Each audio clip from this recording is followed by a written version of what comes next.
Magandang umaga, ngayon po ay araw ng Sabado, October 28, 2023. Update po muli sa lagay ng panahon.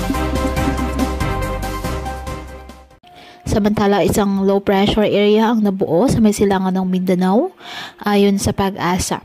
Ang nasabing LPA nakakaapekto na po ang trough sa iba't ibang bahagi ng ating bansa, particular na po sa Mindanao area. Sa ngayon, mababa po ang chance ng nasabing LPA na maging bagyo. Ngayong araw, dahil po sa trough ng low pressure area, asahan na maulap na halangitan, may kalat-kalat na pagulan at thunderstorms sa Caraga at Davao Region.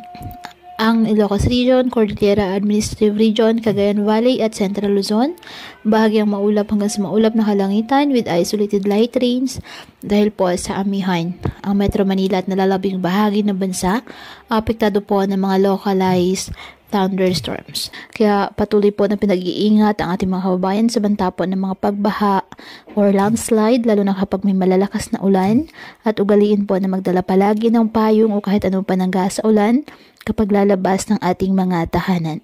At yan po muna ang update sa lagay ng panahon ngayong araw. Muli patuloy po tayo na mag-ingat at palaging tandaan, God loves you. Stay safe and God bless.